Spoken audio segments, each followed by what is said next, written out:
算是结。本圣女早就杀了你，本圣女先杀了你。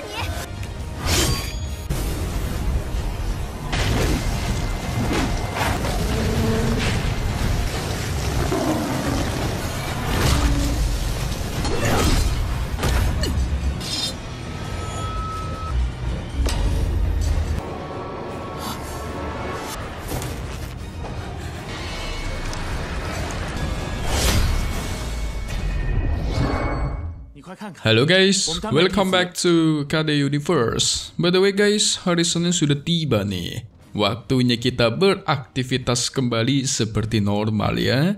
Yang sekolah ya sekolah, yang kerja yuk kerja. Yang nganggur turu aja ya. Tapi jangan males-males guys. Males itu masuk dosa loh. Lihat Mimin coba.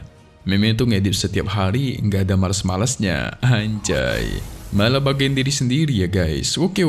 Mari kita masuk ke part 184 episode 205 Nitian Cecun.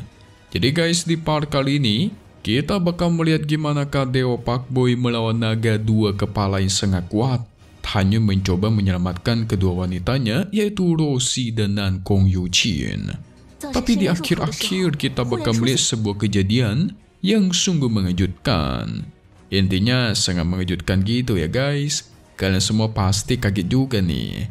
Oke kalau gitu, maka dari itu kita review sedikit dulu buat part sebelumnya, dimana kemarin kita semua sudah melihat Hanyu dan yang lainnya berfokus melatih diri sambil menunggu kedatangan para murid divisi pil yang lain.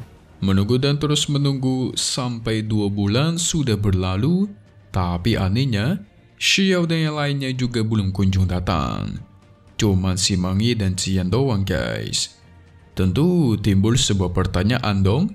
Memang sih token identitasnya masih utuh dan tidak tergores, menandakan kalau Xiao itu tidak terluka atau bahkan meninggoy. Tapi tetap saja ya guys, khawatir dong. Karena udah 2 bulan tidak kunjung muncul. Tapi ketika Hanyun ingin mencari mereka, tiba-tiba Xiao pun muncul dengan begitu panik. Dia menjelaskan situasi yang dia hadapi, di mana Roshi dan dirinya dikejar-kejar oleh Yuqin. Tapi nggak pernah terbayangkan harus bertemu dengan naga berkepala 2 yang merupakan monster tingkat 3. Ini bencana besar. Sehingga dengan ini pun kita masuk ke intro ya guys ya.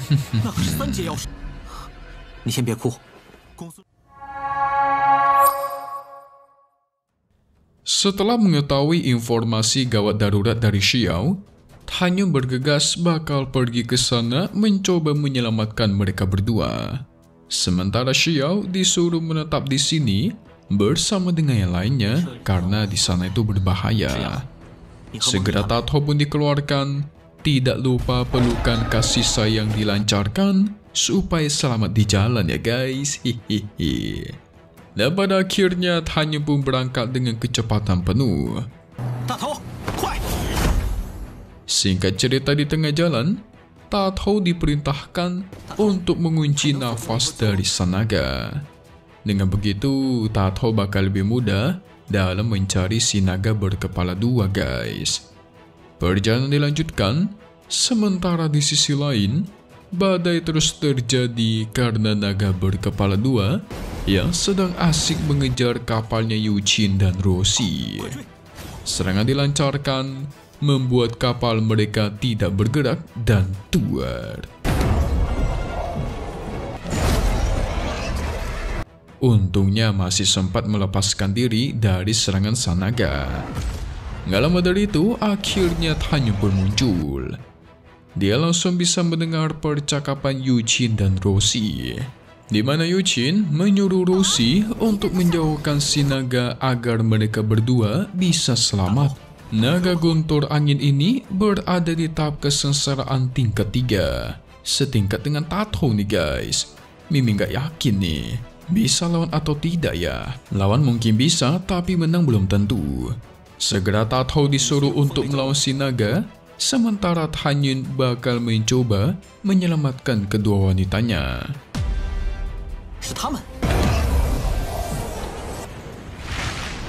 Kapal Yuqin dan Rossi yang mencoba kabur lagi-lagi ditahan oleh serangan sang naga. Akhirnya rencana penyelamatan pun dilakukan. Rossi dalam hatinya merasa tidak masalah jikalau dia harus meninggal sekarang, karena nggak ada satupun keluarga yang peduli kepadanya guys. Si kakek yang gak peduli, dia yang dibuang oleh kedua orang tuanya, satu-satunya penyesalan hanyalah tidak bisa mengungkapkan perasaan kepada dirinya. Dirinya itu maksudnya siapa ya guys? Apa jangan-jangan yang dimaksud itu Tanyin pula? Kalau benar, berarti Rossi suka sama Tanyin nih. Yuqin kesal melihat Rossi yang cuma diam saja. Tapi Rossi nggak terima dong. Kalau bukan karena Yuqin yang terus mengejar, mereka juga nggak bakal menghadapi situasi seperti ini. Yuqin yang kesal langsung menghunuskan pedangnya.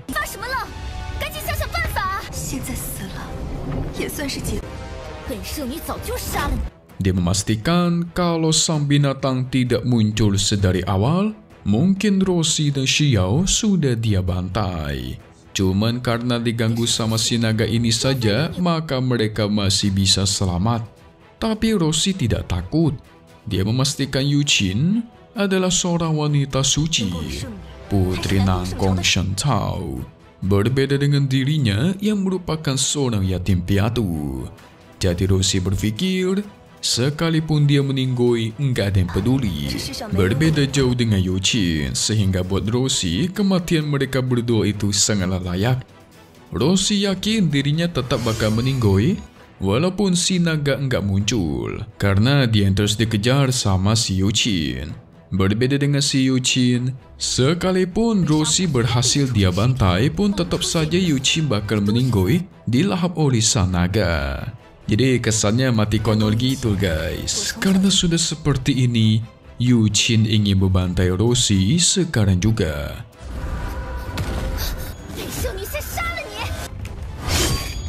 Tapi tiba-tiba goncangan semakin kuat, membuat Rossi dan Yuqin auto panik. Rossi sempat meneteskan air mata karena sudah siap akan kematiannya.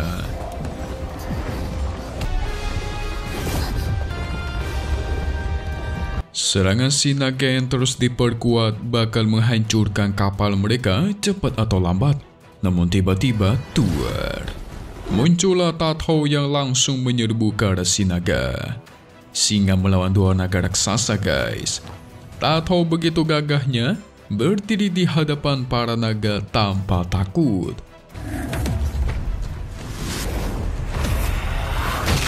Adu kekuatan antar si naga dan Tato pun terjadi. Dahsyat sekali sampai menggoncangkan seluruh area di sana.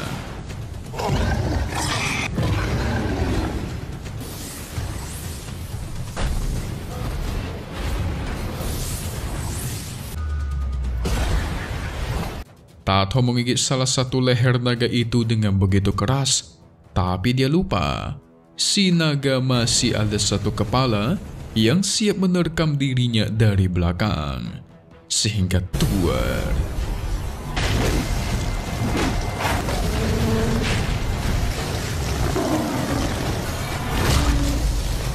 Dirinya pun digigit dari belakang guys.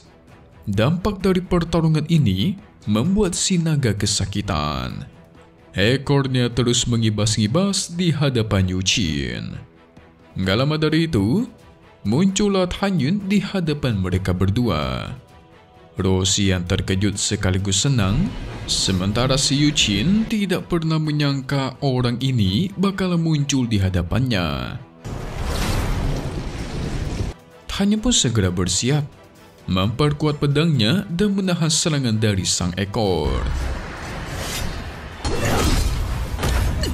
Saking kuatnya membuat dirinya terpental, tapi Yuqin malah tersenyum jahat. Yang ternyata guys, dia bersiap menusuk Tanyin dari belakang. Rossi yang sudah berusaha menghalanginya tapi tidak dipedulikan sehingga tuar.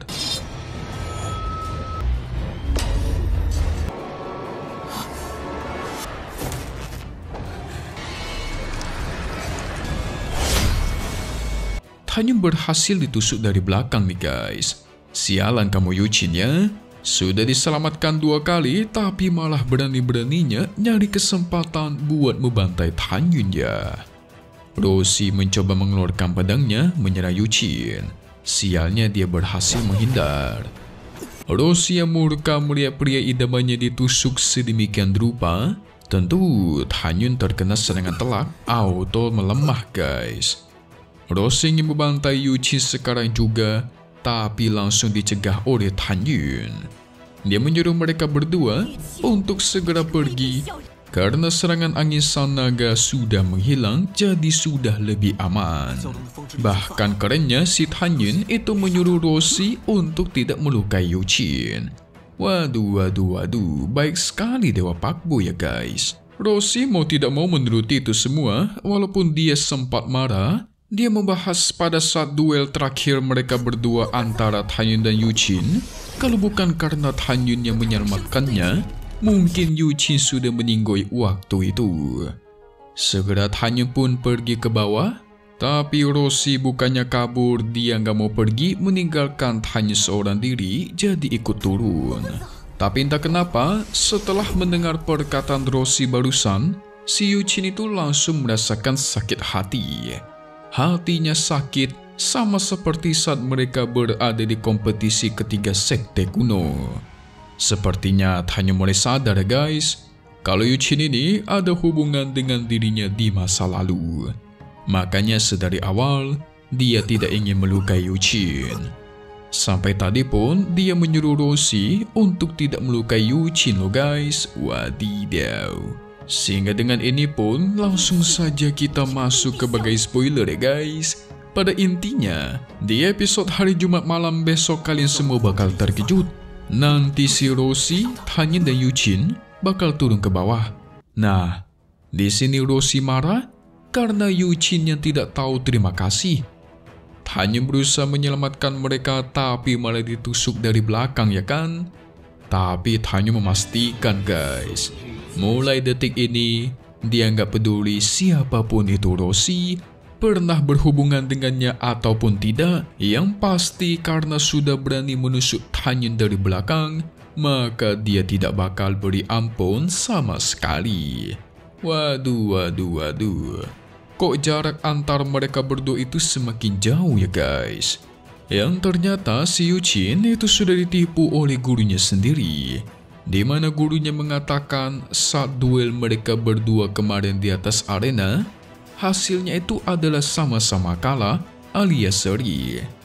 Dia tidak tahu yang menang adalah Tan Yun guys. Malah yang dia tidak ketahui lagi, Tan Yun lah orang yang menyelamatkan dirinya dari ambang kematian. Barulah dari situ dia menyesal ya guys. Tapi semua itu sudah telat, karena Dewa Pak Boy sudah murka. Dirinya ditusuk sedemikian rupa, dikhianati.